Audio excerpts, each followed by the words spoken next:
আমরা শুনেছি অনেক সম্পত্তি ছিল, কথাটি কি সত্য?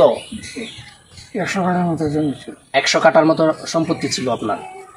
ও, আমি দেখতে পারি দোকানে হাসপাতাল সব আপনার জমি ছিল? সব জমি এগুলো সব বিক্রি করে দিচ্ছেন? সব বিক্রি করে মানুষের অনেক দুর্নীতি।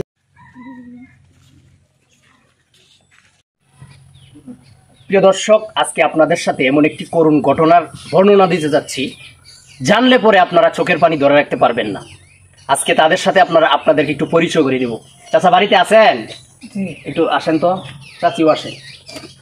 আসসালামু আলাইকুম, ভালো আছেন? চাচিও এদিক দিয়ে। প্রিয় দর্শক, এই যে লোকটিকে দেখতেছেন, তিনি এক সময় অনেক টাকার মালিক ছিলেন, অনেক সম্পত্তির মালিক ছিলেন, যেটি ওনার কাছ থেকে আমরা আজকে শুনবো কিভাবে তার আজকে এই পরিণতি হলো, সেটি ওনার মুখ থেকে আমরা শুনবো। তারপর আপনাদের সাথে কথা বলছি। চাচা, আচ্ছা, আমরা তো শুনেছি আপনার আগে অনেক সম্পত্তি ছিল, অনেক টাকা পয়সা ছিল, তো এখন আপনার এই অবস্থা কেন হলো, এটি যদি একটু বলতেন আমাদেরকে, কিভাবে হলো? এটা আল্লাহর ইচ্ছা বাবা, এই অপব্যয় করছি, নিজের হাতে নষ্ট করছেন। আচ্ছা, আমরা শুনেছি অনেক সম্পত্তি ছিল, কথাটি কি সত্য? 100 কাঠার মতো জমি ছিল। 100 কাঠার মতো সম্পত্তি ছিল আপনার? ও, আমি দেখতে পারি দোকানে হাসপাতাল সব আপনার জমি ছিল? সব জমি এগুলো সব বিক্রি করে দিচ্ছেন? সব বিক্রি করে মানুষের অনেক দুর্নীতি কাজের মধ্যে জড়িত করি না, বলা হয় না, মামলা নেওয়া হয়েছে। আচ্ছা, এগুলো বাচ্চা আমার লাগে এই জমি শেষ করে আছে। প্রিয় দর্শক, চাচার কথাগুলো শুনছিলেন। আপনি কি অসুস্থ এখন? কি সমস্যা? প্রেসারে স্ট্রোক করছে। প্রিয় দর্শক, চাচার কথাগুলি শুনছিলেন। ওনার 100 কাঠার মতো সম্পত্তি ছিল এবং শহরে বাড়ি ছিল, কিন্তু অনেক, আসলে একটা কথা আছে যে সকালবেলার ধনীরে তুই ফকির সন্ধ্যাবেলা। আল্লাহ পাক ভালো জানে কাকে কিভাবে কখন কোন অবস্থায় রাখবেন। যেভাবেই হোক ওনার নিজের হাতেই এই সম্পত্তিগুলো নষ্ট করেছে।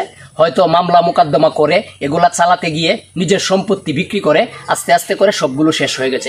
এক সময় এই গ্রামের সবচাইতে প্রভাবশালী ব্যক্তি ছিলেন উনি, কিন্তু আজকে ওনার এই করুণ পরিণতিতে, চাচা, আমরা একটা চ্যানেলের পক্ষ থেকে আসছি, হেল্পিং আদার্স বিডি টিমের পক্ষ থেকে আমরা একটি চ্যানেল চালাই। এই চ্যানেলের পক্ষ থেকে আসছি হচ্ছে এই আমরা অসহায় দরিদ্র মানুষের খুঁজে খুঁজে বের করি। এক সময় তো এমন একটা সময় ছিল আপনি মানুষদেরকে কিছু দিতেন, আর আজকে আমরা এসেছি আপনার কাছে আপনাকে কিছু দেওয়ার জন্য। এটা হচ্ছে একমাত্র আল্লাহ পাকের খেলা, এটা কারো হাত নাই। সকালবেলার ধনী আবার ফকির সন্ধ্যাবেলা হয়ে যায়, এটা একমাত্র আল্লাহরই খেলা। চাচি, আপনি কি অবস্থায় আছেন এখন? উনারে নিয়ে আপনি কিভাবে সংসারগুলো চালাচ্ছেন একটু বলবেন? আপনার সংসারে কোনো আয় আছে কিনা, কিভাবে চলছেন যদি একটু বলতেন। এইভাবে কাম কাজ করে চলিয়ার হিমাচলের কাম করি, বেতের কাম করি, এইভাবে হেলে চলিয়ার কাম টাম করতারে না। আচ্ছা, এই যাবালা ইহর তার এই 2-4 বাড়ি তো মাগিয়ে যাইতে আনি আছেন খাই আসি। আর আপনার পরিবারের মধ্যে আর কেউ নাই আপনাদের টাকা পয়সা ইনকাম করার মতো? না না বাবা, কেলা ইনকাম করবো। ও আচ্ছা আচ্ছা। প্রিয় দর্শক, চাচি এবং চাচার কথাগুলো শুনছিলেন। চাচা এখন অসুস্থ, আগে অনেক কাজ করতো, উনি বাঁশি বানাইতো এবং বাঁশি মধুর সুরে বাঁশি বাজাইতে পারতো। সবগুলো কাজ এখন তার কাছ থেকে বিদায় নিয়ে শুনছিলেন চাচির কথাগুলো। চাচা এখন অসুস্থ, চাচার কাছ থেকে সবকিছু বিদায় নিয়েছে এবং শক্তি সহ সবকিছু বিদায় নিয়েছে। চাচাকে নিয়ে চাচি খুবই কষ্টে আছে। আমরা এই হেল্পিং আদার্স বিডি টিম আমরা শুনেছি বিদায়, আমি জিরো আনিস ভাই এবং হেল্পিং আদার্স বিডি টিমের সবাই আসছি আজকে ওনার বাড়িতে। তো উনি একসময় অনেক সম্পত্তির মালিক ছিল। আমরা আপনাদেরকে ছোট করার জন্য আসি, পক্ষ থেকে ওনার কাছে আসছি অল্প কিছু বাজার নিয়ে, আপনাদেরকে ছোট করার জন্য আসি নাই, বুঝছেন?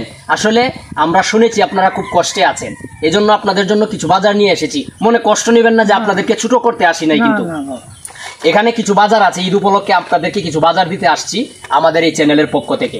তো এই যে কাজটা আপনাদেরকে করলাম, আমরা এভাবে খুঁজে খুঁজে প্রত্যেকটা গ্রামে বাড়িতে খুঁজে খুঁজে অসহায় মানুষদেরকে খুঁজে বের করে আমরা কিছু আমাদের এই চ্যানেলের পক্ষ থেকে আমরা সাহায্য সহযোগিতা করি এবং করার চেষ্টা করি এবং দর্শকদের ভালোবাসায়। তো এখন এই কাজটা আপনাদের কাছে কেমন লাগছে যে আপনাদেরকে দিলাম এই অল্প কিছু?